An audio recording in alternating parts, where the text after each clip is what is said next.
అదే RTV app వార్తల్ని క్షణాల్లో చదివే అవకాశం ఉంటుంది. ఒక న్యూస్ పేపర్, ఒక టెలివిజన్ ఛానల్ మీ చేతుల్లో ఎప్పుడు ఉంటాయి. రాష్ట్ర మంత్రివర్యులు శ్రీ అడ్లు లక్ష్మణ్ కుమార్ గారు మా ఉమ్మడి జిల్లాకు మంత్రిగా ఈ రోజు స్వామివారి దర్శనం చేసుకుని ఆ లక్ష్మణస్వామి ఆశీర్వాదంతో రాష్ట్ర మంత్రివర్యులు శ్రీ ఎన్ఎల్ రేవంత్ రెడ్డి గారి నాయకత్వాన ప్రజాపాలన ద్వారా పేదలకు ఇచ్చినటువంటి సంక్షేమాలు అభివృద్ధి ముందుకు సాగాలని చెప్పి ఆ స్వామివారి దర్శనం చేసుకుని ఇలా మొదటగా ఇన్ఛార్జిగా ఇక్కడ రివ్యూ మీటింగ్ లో భాగంగా అదేవిధంగా ఆలయ నియోజకంలోని సైదాపూర్ గ్రామంలో గత 10 సంవత్సరాలుగా పేదోడు సొంతింటి కలను నెరవేర్చినటువంటి గౌరవ ముఖ్యమంత్రి వర్యులు శాఖ మార్చులు పొంగులేటి శ్రీనివాస్ రెడ్డి గారికి పేరు పేరున ధన్యవాదాలు తెలియజేస్తూ ఇవాళ సైదాపురంలో ఇందిరమ్మ ఇల్లు గృహప్రవేశానికి ముఖ్య అతిథిగా విచ్చేసినటువంటి మా ఇన్ఛార్జి మంత్రులు లక్ష్మణ్ కుమార్ గారికి అదేవిధంగా జిల్లా పార్టీకి మా నాయకులందరికీ పేరు పేరున ధన్యవాదాలు తెలియజేస్తూ ఇదే స్ఫూర్తితోటి ఆలయ నియోజకంలో 3,500 ఇందిరమ్మ ఇండ్లను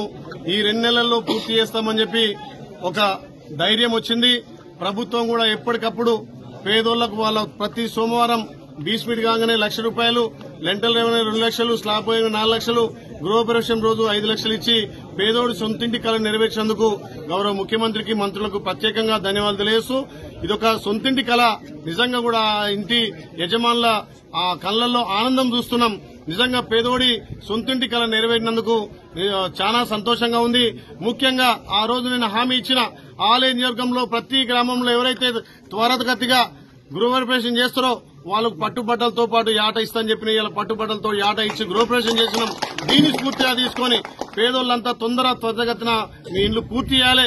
వచ్చే నెల మళ్లీ కూడా 2వ విడత కూడా ఇందిరమ్మ ఇల్లు ఇస్తానని చెప్పి గౌరవ ముఖ్యమంత్రి మా మంత్రులు తెలియజేయడం నిజంగా కూడా ఈ 5 సంవత్సరాల్లో ఈ ఆలయ నియోజకం సంబంధం తెలంగాణలో పేదోడు ఖచ్చితంగా ఇల్లుండే విధంగా మా ప్రభుత్వం చర్యలు తీసుకుంటుంది. అదేవిధంగా తల్లి సోనియం ఇచ్చినటువంటి అభయస్థం 6 గ్యారంటీల్లో ఒక్కొక్కటిగా ఇంప్లిమెంట్ చేసుకుంటూ మేము ఇయ్యనటువంటి హామీలను కూడా ఇలా గొప్పోడు తినే బియ్యం, సన్న బియ్యం పేదోడు తినాలే 3 పూటలు అని చెప్పి మా గౌరవ ముఖ్యమంత్రి గారు, మా ఉత్తమ్ కుమార్ రెడ్డి గారు, అదేవిధంగా మా ఈ జిల్లా పెద్దలు కోమటిరెడ్డి వెంకరెడ్డి గారి సహకారంతో ఆలయను అన్ని విధాలు అభివృద్ధి చేసుకున్నాం. మొన్ననే 6 తారీఖున పెద్దలు రాష్ట ముఖ్యమంత్రి వర్యులు శ్రీ ఎన్ఎల్ రేవంత్ రెడ్డి గారి నాయకత్వాన పెద్ద ఎత్తున ఆలయకు 1,500 కోట్లతోటి నిధులు అభివృద్ధి చేసుకుని ఆలయం ముందుకు పోతుంది. అదే తరుణంలో ఇలా మా ఇన్ఛార్జిగా మా సోదరుడు మా పెద్దన్న అడ్లు లక్ష్మణ్ కుమార్ గారు కూడా మాకు ఇన్ఛార్జి రావడం చాలా సంతోషం. ఇంకా ఆలయ అభివృద్ధిలో నడుస్తుందని చెప్పి ఈ స్ఫూర్తి తీసుకుని ఇంకా ఉన్నటువంటి ఇందిరమ్మ ఇల్లు కూడా త్వరితగతిన పూర్తి చేయాలని చెప్పి ప్రభుత్వానికి మీకు అన్ని విధాలా సహకారం ఉంటుందని చెప్పేస్తూ ముఖ్యమంత్రి రేవంత్ రెడ్డి గారి యొక్క నేతృత్వంలో పేదవాళ్ల ఇందిరమ్మ ఇంటి కళ ఏదైతే ఉమ్మడి ఆంధ్ర రాష్ట్రంలో ప్రత్యేక తెలంగాణలో మన నీళ్లు, మన నియామకాలు, మన ఉద్యోగాలు ప్రత్యేక రాష్ట్రం వస్తే అప్పుడున్నట్టు ప్రభుత్వంలో ఉన్నటువంటి పెద్దలు డబుల్ బెడ్రూమ్ అని 3 ఎకరాల పేదవాళ్ళకి ఇళ్ల జాగా అని చెప్పి మాట్లాడినటువంటి ప్రభుత్వం ఏదైతే 18 నెలల క్రితం ప్రజాపాలన ఇందిరమ్మ రాజ్యంలో గౌరవ ముఖ్యమంత్రి రేవంత్ రెడ్డి గారి నేతృత్వంలో ఈరోజు ఇందిరమ్మ ఇల్లు మొదలుపెట్టి పూర్తి చేసుకుని రాజమల్లని మా సోదరుడు, మా చెల్లె, మా స్థానిక శాసనసభ్యుడు, ప్రభుత్వ మా ఇళ్లన పట్టుబట్టలు పెట్టి ఈరోజు ఆ ఇల్లు ఇందిరమ్మ ఇల్లు పూర్తి కంప్లీట్ అయిన తర్వాత మా ఇన్ఛార్జ్ మినిస్టర్ గా, ధర్మపురి శాసనసభ్యుగా, రాష్ట కేబినెట్ వెల్ఫేర్ మినిస్టర్ గా,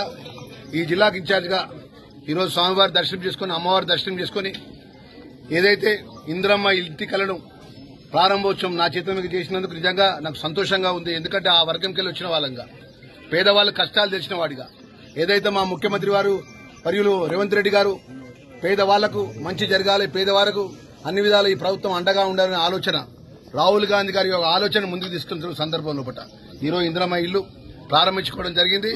మాకు ఏదైతే ఆ కుటుంబానికి కూడా మనస్ఫూర్తిగా శుభాకాంక్షలు తెలియజేసుకుంటూ ఈ ఆలయ నియోజకవర్గానికి సంబంధించిన అనేక ఇందిరమ్మ ఇల్లు కూడా మా జిల్లా కలెక్టర్ గారు కానీ వారి యొక్క అధికారులు కానీ, హౌసింగ్ డిపార్ట్మెంట్ కానీ ఇంకా పూర్తి చేయాలని చెప్పి కోరుకుంటూ మరి ఇన్ఛార్జిగా మొదటిసారి అడుగు పెడుతున్నా. రాబోయే రోజుల్లో ఈ ప్రాంతానికి సంబంధించిన అనేక సమస్యల విషయంలో ముఖ్యమంత్రి గారి యొక్క నేతృత్వంలో ఈ జిల్లాకు సంబంధించిన మంత్రివర్యులు కానీ అదేవిధంగా మా శాసనసభ్యులందరి యొక్క సహకారంతో ముందుకెళ్తామన్న విషయాన్ని మరొకసారి మనం చేస్తాం. మరిన్ని వీడియోస్ కోసం ఛానల్ ని సబ్స్క్రైబ్ చేయండి. లేటెస్ట్ అప్డేట్స్ కోసం వాట్సాప్ ఛానల్ ని ఫాలో చేయండి. అండ్ లింక్ డిస్క్రిప్షన్ లో ఉంది.